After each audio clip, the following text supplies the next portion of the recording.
programa Sonho Meu, VRT Channel para todo o Brasil, canal de streaming, todas as televisões de Smart TV, pelos aplicativos, pelo site, mais de 5 mil cidades brasileiras, trazendo os melhores entrevistados do Brasil. Aqueles que muitas vezes não saem na rede convencional de televisão. Luiz Paulo com a gente, muito prazer. Além de tudo, escritor. Nós falamos um pouco da vida dele no programa anterior, agora vamos centrar um pouco mais nesse livro surpreendente, inédito. Ele me pediu para fazer um prefácio, então eu li já 2, 3 vezes para tentar entender uma verdadeira explosão da informação e da coragem. Você teve muita coragem de escrever livros que saem no debate normal da humanidade. Me diga, Luiz Paulo, que livro é esse? Qual o nome do livro? Quando você vai lançar? Dá uma geral, porque daqui a pouco eu quero perguntar. Primeiro livro que é o já toquei nessa folha assim, ver se tem algum erro em português, ver se passou alguma coisa. Então chegou, acho, mais uma semana. Estamos com ele liquidado. E qual que é o pressuposto do livro? Acho que o grande pressuposto.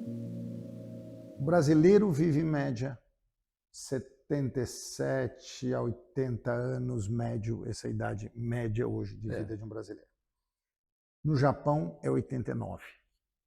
Com poucos mexidas, quase de parafuso. Então, com as canetas emagrecedoras, colesterol, triglicéridos, isso aí possivelmente vai passar.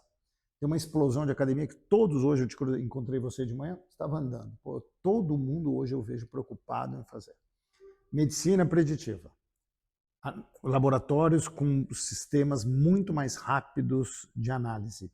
Tudo leva a crer que essa vida, em 15 anos, a gente vai ganhar 10%, 20%. Se a gente ganhar 10% de vida em 20 anos, a gente está falando que 80 anos virou 90. O que significa 90 anos em 10 anos, 12 anos? Significa que metade da população vai até 100, 110 e a outra metade vai até 70.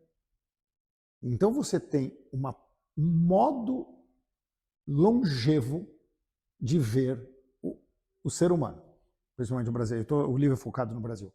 Lógico que tem as lições do mundo inteiro, as grandes lições do mundo. Se nós formos viver média de 90, 95 anos, mudou a perspectiva de tudo. As negociações com todos os campos da vida mudaram absolutamente. E aí tem uma coisa que a gente conversou muito. Sempre se tocou no ponto saúde. Saúde, como a gente faz para envelhecer. Mas nunca se tocou nos outros pontos.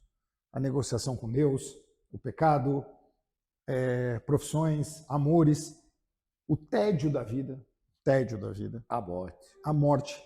Então agora foi uma reflexão um pouco filosófica, poética, parar um pouco e falar, calma aí, para cada campo, o que é uma vida de 110 anos e o que muda em cada um desses campos. Você acha 110, 120, mas isso pode ser mais longe. Eu acho que, de verdade, eu acredito, eu sei que a medicina está mudando muito, eu sei que o AI vai revolucionar as formas, mas eu acho que tem um estado que não vai dar. Tanto que a gente tem um problema hoje genial. O corpo está indo, o que não está indo é o cérebro. Hoje as doenças neurológicas é onde está segurando a galera. Não é o corpo. O corpo está indo bem e o neurológico, uma hora, ele pega. Então, as próximas... Tem algumas fronteiras. Essa é uma fronteira. Tem uma outra fronteira. A mulher, ela foi... O homem ganhou presente da revolução... Como que é? Eu não sei quem fala que é... O Viagra é mais forte que a Revolução Socialista. Ele ganhou esse presente. Agora, tem que vencer a menopausa da mulher. Por que não estender esse direito? Não precisa de direito, mas estender essa produtividade até os 100 anos também. Aí você tem esses dois sexualmente, com libido, querendo mais e com mais testosterona, com mais estrógeno, indo para um outro patamar. Mas não com mais filhos. Não sei. Não sabe. Não sei. Você acha que pode voltar? Porque hoje... Você imagina... Olha, eu tive algumas experiências, não sei, Walter, as tuas. Eu tive alguns amigos que foram pais mais velhos. Eu acho que eu fui um pai mais velho. Fui um pai com 37 anos. Eu confesso que é uma delícia essa renovação. Tem que só tomar um cuidado o seguinte, aí você já entrou você já jogou um vespeiro, que é o seguinte. Antes disso eu tive, vamos pensar no mundo de 100 anos. No mundo de 100 anos eu não sei se minha mulher vai me aguentar 100 anos, não sei se eu vou aguentar ela 100 anos. Então é muito possível que a gente viva mais de um amor. Aí no meu primeiro amor eu tive um filho. Aí no meu segundo amor eu não tive um filho. Aí no meu terceiro amor eu resolvi ter um filho, mas eu tô com o primeiro de lá atrás. Você está no terceiro. Eu tô no segundo. Aí eu tive um amor de lá atrás que o filho tá com 30 para 35 para ter neto e eu quero ter de novo aos 65. Então começa um mosaico a se compor que ele não é trivial. E ele não tem fórmula. Ele não tem fórmula, ele tem caminhos. Mas pode ser, eu estou com 70 anos, vou estar bem. Tudo leva a crer que a gente vai ter uma longevidade mais sadia de corpo. Corpo animado. Se você estiver bem financeiramente, tiver com tempo, será que você não vai ter uma chance de curtir um menino que você não conseguiu, nos 20 anos que você estava lá ralando, trabalhando, que você não conseguia curtir, agora você não fala, uau, vou poder curtir meu filho agora de camarote? E com 70, se você for falecer com 100, ele vai ter 30, tudo bem, está dentro. Ou seja, como eu disse, o livro toca em questões que eu já li 3 vezes, pelo menos, além de fazer uma passada para tentar pegar o escopo geral, e você toca realmente questões que normalmente não são tocadas. Você acaba de dizer da questão da procriação, eventualmente longeva, podendo até retomar, talvez, o crescimento da natalidade, na perspectiva que um novo casamento, uma nova relação pode ressuscitar a ideia, mesmo pais com mais idade, aumentando capacidade reprodutiva. Você toca numa coisa incrível, que é a questão da menopausa. Por que a mulher não pode ter um... A Cláudia Raia já mostrou que pode. Isso aí, um monte está avançando, acho que é um monte de... Né? E o avanço da pesquisa, da ciência, da exploração da sexualidade. Estou assistindo um seriado lindo que eu recomendo, chamado Master of Sex. É a primeira pesquisa científica sobre a sexualidade no mundo em Washington, na década de 50. E olha, temas são colocados lá, são muito atuais hoje. Inclusive, eu imagino que grande parte dos homens e mulheres não saibam aquilo que já foi pesquisado há 70 anos atrás. Walter, você entrou num campo. O livro entra uma hora, eu não sei se você vai lembrar, no sexo. Lembro tudo. Walter, as casas, os sex shops, eles tendem a explodir. Se você viveu 100 anos, você precisa apimentar essa vida. Com 65, você já passou por outra experiência. Talvez você vai querer comprar fantasia de bombeiro. Compre a fantasia de bombeiro. Talvez você vai querer dançar diferente. Talvez vai com um creminho que vai ficar com um cheiro gostoso. Com 100 anos, muda. Você falou bombeiro para homens, pode ser... Para mulher, enfermeira. Pode ser enfermeira, pode ser aeromoça. Aeromoça. Você vai ter o apetite sexual, o jeito de... Se a sua sexualidade prolongou, óbvio que as suas fantasias também prolongarão. E você tem coisa que você já fez muitas e muitas vezes. Às vezes você vai querer outros tipos de coisa. Experimente, se dê liberdade. Se viver 100 anos, vai para o sex shop passear. Vai ter sex shops em shopping. Ó, desafio. Em shopping? Em shopping, óbvio. Você vai estar lá, vai ter...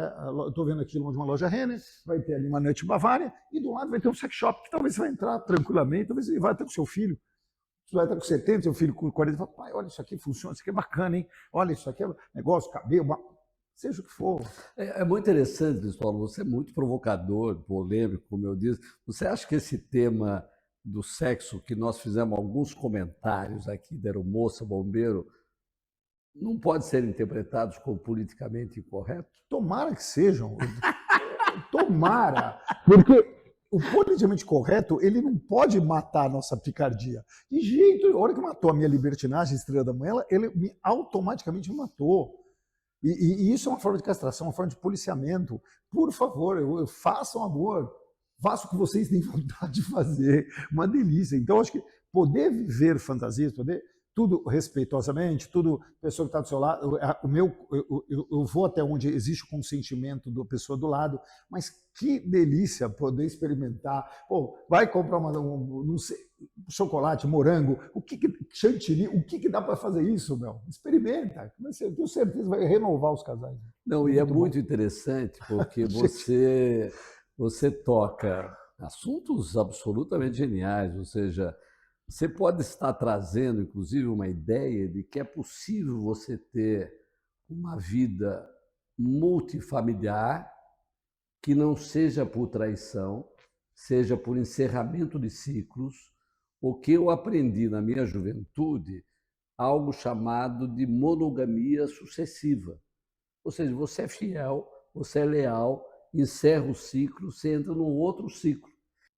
Você acha, Luiz, que a gente pode ir vivendo um novo momento da organização da estrutura familiar, multifamiliar, multigeracional, sem ser necessariamente por traição, que é o modelo clássico de você trocar, não, mas no modelo de monogamias sucessivas, onde você encerra um ciclo e começa o outro.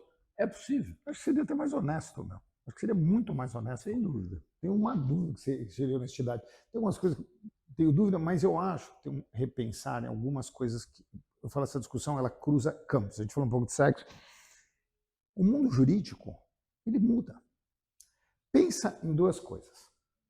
Se eu dividir meus bens a cada ciclo monogâmico que eu cruzar, acabou.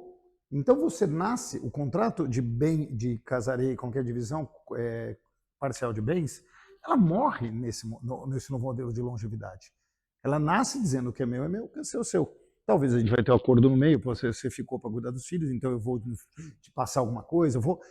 Mas ele uma relação honesta. Mas dois e o outro casamento que veio o outro.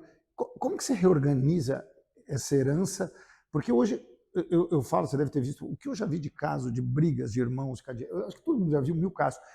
Quando morre o patrono da família, é briga. É briga. Será que já não nasce dividido, falando, olha, se eu tiver tantas vidas, funciona assim, eu só vou repartir para meus filhos, será que não vai ter uma readaptação judiciária, não vai olhar isso e falar assim, calma aí, eu preciso organizar essa zona. São famílias que você vai ter um geracional. Eu já conheço alguns, eu conheço gente que gosta de casar. Que já tem uma vida muito ativa, mas você imagina, são 5 gerações ou 4 gerações debaixo do mesmo teto, você vê de 0 a 100 junto. Como que você convive com todas essas gerações entrelaçadas, com filhos consanguíneos seus, não consanguíneos seus, você gosta tanto ou igual, qual é o teu direito? Então, eu acho que muda muito a relação, sim, sem dúvida nenhuma, do pacote que vai ter em casa. Dia dos Pais. Dia dos Pais é com você, é com o pai que eu mais gosto, é com o pai atual, é com o pai biológico. Com quem que eu passo o Dia dos Pais, sendo que eu vivi 3? Que faz sentido. Então, tem uma discussão, sim, que não chegou na mesa, que eu acho que já deveria começar a chegar na mesa, de como organizar um pouco isso. Seu livro traz essas questões? Traz, a gente traz todas as discussões. Todas. Essas daí são. Tem muitas que eu não tenho resposta, hein? Quem sou eu para dar resposta num negócio desse? Hein? Eu não tenho a mínima ideia. A única coisa que eu acho que vai ter oportunidade para todo mundo de criar um AI, um programa novo, um agente AI, que vai controlar a agenda no dia da Páscoa. Possivelmente vai ter. Agora, especular se você vai passar com seu pai sanguíneo, consanguíneo, com nenhum dos dois, para você não causar conflito, eu não tenho a mínima ideia. Nós estamos falando de coisas absolutamente geniais, para as quais não temos resposta, mas tem outros temas também que não são tão geniais, mas terão que ser enfrentados com muita sabedoria. E você já tocou de alguma forma em 2, que é o problema do tédio e da morte. Eu sei que você trata isso no teu livro, mas eu queria que você aprofundasse. O que é o tédio? É o cansaço? É vontade de parar? O próprio... a gente, pobre do ser humano, que nunca passou tédio algum momento da vida, por mais intensa que seja essa vida. Tem momentos que você está lá, que você trabalha, você está 5 anos na mesma profissão, que você não foi promovido. Tem um momento do seu casamento que, putz grila, é um marasmo que às vezes o cotidiano te engole. É natural de enfrentar isso. Agora, viver 10 anos em tédio, olhar para o final da vida sem perspectiva de projeto, isso pode te trazer uma reflexão muito profunda sobre o tédio. Tem jeito de vencer o tédio? Lógico que tem. Projetos é sempre bom. entender que a vida não tem sentido é uma coisa. As pessoas criaram mundos. Hora de tirar a selva, olhar a maré baixa e falar o que é real, o que tem na minha mão que eu quero, que faz esse tédio ser menor do que ele se predispor a fazer isso. Eu não sei se eu fui claro. Quando você enxerga o tédio, você está 10 anos vivenciando uma vida que você acha que ela é a mesma, alguns amigos se foram, a sua paixão da sua vida se foi. Você tem o direito de também encerrar esse tédio. Você tem o direito de falar, eu não quero mais viver isso. Estão passando do tédio para a morte, que inclui eutanásia, autotanásia, todos os elementos. Esse é um tema central, tema da morte. Escolhida. Tema da morte escolhida. Eu sou liberal, eu acho que você deveria poder sim ter o teu direito de eutanásia. Para mim isso é um tema bobo, até bobo, desde que não seja circunstancial. Porque é lógico que no meio da sua vida você falou, putz, eu perdi meu emprego, minha mãe acabou de falecer, eu quero me matar. Não, não é. Esse cara tem que tirar isso daí. Você não está falando em suicídio. Não estou falando de suicídio, não estou falando e estou falando de um acompanhamento também. Eu acho que você tem que ter um psicólogo, tem que ter um bom advogado, tem que ter um bom médico que olhe e fala assim, a sua decisão é em sã consciência. Você consegue escolher, não estou nem pegando aqueles casos extremos, hein, que você, por algum motivo, você ficou paralítico, claro. Nem estou pegando isso. Estou pegando o caso, cansei. Você está falando da opção. Opção. Cheguei com 92 anos, entreguei tudo que eu precisava nessa vida, está gostoso, meus filhos estão crescidos, minha companheira já se foi, li as coisas que eu queria. Tá bom. Ô, Luiz, minha mãe morreu com 96 anos, absolutamente perfeita, do ponto de vista neurológico, físico, mas falou literalmente, filho, estou cansada. Não tenho mais. Vivi tudo o que eu queria. Sofri muito, vivi muito, tive o que eu quis, mas cansei. Então, não se preocupe comigo. Se eu for embora, me deixa aí. Assim, exatamente do jeito que você está dizendo. Eu vejo algumas pessoas tratando isso como um tabu. Enquanto eu estiver bem, eu fico... Por favor, esse direito é seu. Cada um entende o que viveu baseado nas suas experiências e pode decidir parar, desde que, repetindo a primeira frase, que eu acho que ela é importante, que não seja circunstancial.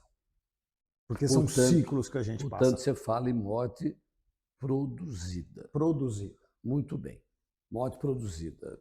Tem dois tipos mais clássicos, que é a eutanásia, você fazer, e a autotanásia, que você deixar acontecer para não usar equipamentos que prolongam, segundo a avaliação da família da pessoa, desnecessariamente, porque não vai ter uma solução positiva. Muito bem. E a religião aí? A religião é uma discussão muito genial. Porque é o seguinte, vamos pegar o catolicismo, eu sei que você é judeu, também eu acho que cabe algumas coisas judaicas, mas o catolicismo ele tem aquela crença, eu acho que é onde Jesus se consagrou, onde acho muitas religiões, eu acho que mesmo o islamismo se consagrou, se você tiver uma vida hábil e salutar e for perdoado, pedir perdão, você vai ter uma vida eterna à sua disposição, onde vai ser... Chamada vida eterna. Chamada vida eterna. Estou dizendo que concordo. Esses são os pressupostos dos dogmas da Igreja Católica. No momento que você vivia 50 anos, teoricamente é uma vida passageira, você já olhou, o paraíso já está mais próximo. Agora você vai viver 100. Você tem uma nova negociação com Deus. Existe uma nova negociação com Deus. Tem uma negociação que sai de um futuro muito distante para o agora. Você quer realizações agora. E eu acho que junta isso, com dois panos de fundo que não dá para deixar. Mais escolaridade e uma emancipação, uma mulher muito mais presente no mercado de trabalho. Então você está tendo uma base mais sólida de escolaridade. Toda a base mais sólida de escolaridade deixa, de alguma forma, a população um pouco mais pagã, de alguma forma. Então você coloca tudo isso no contorno, você tem uma nova conversa com esse Deus. Você tem uma nova conversa. Esse Deus, o suicídio, acho que em grande parte das religiões é morrer. O suicídio nunca é aceito. E tem uma causa, e tem uma parte que ela é mais fácil. Religião católica fala, se você casou, o que Deus uniu, ninguém pode desunir. Então, em 100 anos, se você for casar, se você 3 vezes for ter um relacionamento com alguém e você quer seguir a monogamia, quero ficar com alguém que eu amo, será que não é hora desse novo Papa olhar e falar, calma aí, por que não? Então tem alguns dogmas que eles são obrigados a serem conversados, eles são obrigados a... O que vai acontecer com isso? Eu acho, nesse ponto, eu acho até interessante, eu acho que a igreja evangélica, que é mais mutável e mais flexível, vai olhar isso e vai abraçar, porque vai trazer fiel. Então não tenho dúvida nenhuma que ela vai, de alguma forma, olhar isso e falar, uau, que causas fáceis para eu defender, que vai fazer. Que foi o mesmo caso hoje, que você olha a igreja de uma forma trazendo, antes tinha uma versão homossexual, hoje eu já vejo que ela entendeu a diversidade um pouquinho. Você passa uma ideia, Luiz, que as religiões um pouco mais clássicas, que iniciaram o chamado monoteísmo, terão mais dificuldades e as mais recentes talvez tenham mais abertura e se antecipe a um debate desse. Antecipa, nunca dá para... Organizações com mais de 2.000 anos têm que ser muito respeitadas. Tem que ser muito respeitadas. Porque se ela está 2.000 anos, ela venceu tudo e todos, ela adaptou, ela foi... Ela é uma tábua, de alguma forma, de moralidade, uma tábua até muito mais barata que a Constituição. Então, ela funciona. Então, em nenhum momento dá para desprezar isso, mas que ela tem que respeitar os anseios da sociedade e do mundo em mutação, ela tem. E o problema que ela está enfrentando agora, que é um deles que é o que a gente está falando, é que a mudança, que antes demorava 200 anos, vai vir em 20. Vai vir em 20. E como você reage a uma mudança de 20 anos? É lógico que, nesse momento, a igreja deve estar olhando para o outro, falando, o que eu faço? É um acréscimo muito relevante. Agora, Luiz, é muito interessante porque tem uma frase que eu ouvi uma vez do Sérgio Mota, comentando sobre o Fernando Henrique. Aí, Fernando Henrique falou um negócio que o Sérgio Mota nunca tinha ouvido, falou, isso é coisa de intelectual, porque intelectual elabora falando. Ele não havia pensado nisso anteriormente, mas ele tem tanta capacidade de elaboração que ele fala aquilo que eventualmente se transforma depois aquilo que ele vai futuramente elaborar melhor. Você fala uma coisa muito interessante nesse momento da religião, que é o seguinte, ou as religiões se abrem para esse debate do direito do cidadão, num determinado momento, escolher, ou você quase propõe algo que é isso que me suscitou no nosso debate um certo atrativo, que é o seguinte, é como se o cidadão, aos 100 anos, pudesse chegar à sua religião, para a qual ele prestou a sua fé durante 80, 90 anos, é o seguinte, olha, me deixa agora negociar direto com Deus. De alguma forma, quando você olha a Igreja Católica, o luterano foi isso. Ele falou, por que eu preciso, eu posso fazer direito. O anglicano falou, por que você está eu quero casar de novo. Então, você foi vê isso. Foi isso. Então, os anseios da sociedade, eles eclodem uma hora. Eles eclodem. E quem for mais adaptável leva o maior número de novos fiéis que estão ansiosos por ter novas crenças. Você falou uma frase que eu achei muito legal, mas é muito antiga, essa do Mota com o Fernando Henrique. Lembra que grande parte das escolas gregas, o movimento, eu não sei se você lembra, que eram as escolas peripatéticas. É o caminhar. O caminhar, ele ajuda a pensar. É impressionante o caminhar discutindo como ele vai. Seria muito bom se retomasse essas boas caminhadas, que se pudesse falar, ser mais honesto um com o outro. Mas está faltando um pouco de honestidade das pessoas, principalmente nos tabus. A gente normalmente fala de morte, pode falar o terceiro casamento, herança, para quem que vai deixar? Parece que a pessoa, se discutir com o pai hoje, falar, herança, você não gostaria de deixar em vida para alguém? Você quer me matar? Você quer me matar? Para com isso. Esses deveriam ser assuntos que já parar um pouco. Tabus. Verdadeiros tabus. Ora, sexo ainda. Olha, você acabou de propor aqui um talk show peripatético, ou seja, a gente caminhar e falar. Nas eleições já foi feito isso. Lembra daquele palco onde na última eleição estava o Jair Bolsonaro e o Lula caminhando no palco e conversando e tal, que realmente ativa o cérebro e é um movimento mais descontraído do que ficar sentado como nós estamos aqui. Eu gostei dessa ideia.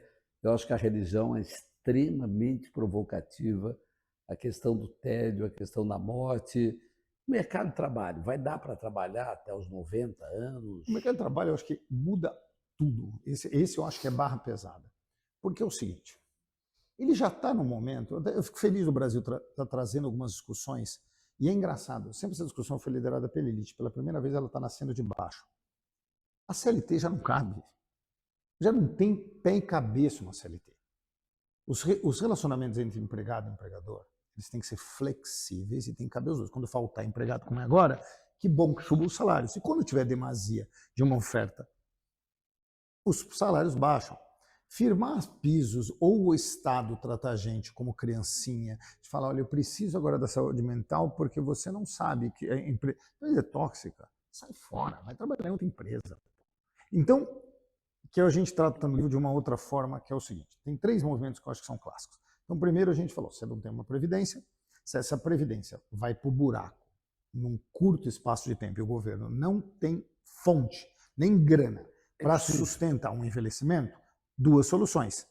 Pago menos ou você trabalha até mais. Então, só lembrando que essa questão da Previdência não é nem de envelhecimento, é muito antigo, já com idades muito mais baixas do que a atual. Não, tanto que a gente conversou disso.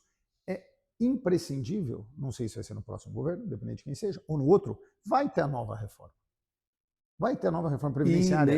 Inexorável. E aí, qual é a primeira medida? Que seja, nós já sabemos que a aposentadoria não será aos 60, será aos 70 ou aos 80 anos. 80 eu só vou receber? Sim, senhor. E se receber? Você já imaginou a briga? Não, pelo amor de Deus. Não dá nem para imaginar. Terror, não. Só que as pessoas têm que entender o seguinte, não é discussão. Você chegar no campo da lógica, não tem quem paga essa conta. Então, ponto. Ponto. Segundo ponto, ainda bem a gente falou, você tem um Uber, você tem um programador que quer prestar serviço aqui e ali, você tem um estoquista que quer trabalhar 12, você tem um jovem, que o jovem não tem mais o discurso sindicalista, ele não quero trabalhar 6 por 8 e que me... Não quer, ele quer trabalhar a hora que ele quer ser remunerado, ele quer de repente trabalhar a fidelidade dele com a empresa é outra, ele não pensa naquela carreira, ele quer servir a quem ele quer trabalhar em casa. Genial isso. Se é genial isso, não, governo, não tenho que colocar ele num quadradinho e falar tem que ser 8 a 5 e você tem que fazer isso. Acabou. Então são as discussões meio óbvias de um mercado de trabalho, trabalho de mutação. Não é meu caso, mas comecei a carreira como jornalista. Aí fui para relações públicas. Chegou nos 50 anos, cansei. 20 anos no jornal. Todo mundo exaure um pouco do que faz alguma hora. Todas as profissões. O que você vai ter que fazer? Eu quero ser médico com 50 anos, quero a tua carreira, quero ser médico. E por que não? Ele estuda mais 5. Só que muda, depois a gente vai entrar em universidade, porque agora a gente tem esse é um problema, isso é uma bomba, eu acho. É uma pena, mas nós temos 2 minutos. Tá bom. Então, não vai dar para entrar depois, a não ser que a gente faça um terceiro programa que nunca aconteceu aqui. Mas nós vamos pensar isso numa outra oportunidade, porque eu tenho agora, Luiz, primeiro, quando você lança o livro, lembrar o nome do livro, faz uma sequência, o nome do livro, quando você lança, e eu queria que você olhasse para a câmera e dissesse qual é o sonho meu do Luiz Paulo. O livro chama Homo Longevus, estamos lançando ele dia 16 de junho, e vai estar disponível em vários lugares, na Amazon e mais algumas livrarias. Estou muito animado com o livro, tomara que te provoque um pouco, de repente você não concordar, viu? Não estou pedindo concordar ou desaprovar, estou pedindo para você ajudar a gente na discussão. Traz outro ponto, talvez você enxergou um outro ângulo que a gente não enxergou. Vai ser uma delícia te ouvir, do fundo do coração. Não deixe de clicar na TV, mandar um recado, tudo que for input nesse campo vai ajudar a geração prateada a ser melhor do que é hoje. E respondendo qual é o sonho, eu gostaria, o sonho real, verdadeiro, eu vivi muito bem até hoje. Por incrível que pareça, minha vida foi desafiadora, minha vida foi gostosa, eu conheci pessoas brilhantes, eu continuo conhecendo pessoas maravilhosas. Se eu continuar conhecendo pessoas maravilhosas e debatendo e podendo ter essa mesma intensidade, eu acho que vai ser um sonho deles. Eu não tenho sonhos muito grandes, eu acho que se o Walter, hoje ele já me provocou, eu tenho certeza que eu sair melhor, tenho certeza que eu provoquei, ele já saiu melhor. Se a gente continuar fazendo essa formiguinha entre nós, eu já acho que vai ser uma delícia os próximos 40 anos ou 50. Se eu sobreviver, talvez eu corte um pouco antes, mas se eu sobreviver, eu tenho certeza que vai ser uma delícia. Olha aí, pessoal, sonho meu com o Luiz Paulo, um engenheiro, um grande empresário, um comunicador de televisão, programa na Rede TV. O Luiz Paulo tem um programa lindo lá. E eu quero convidar você para continuar assistindo esse canal que traz figuras extraordinárias, impressionantes. Agora, escritor Luiz Paulo. Nome e prazer, Luiz. Obrigado. Uma delícia, viu? Volte sempre. Maravilhoso. Obrigado. Maravilhoso. Vamos embora. Até a semana que vem, quinta-feira, 21 horas, sonho meu.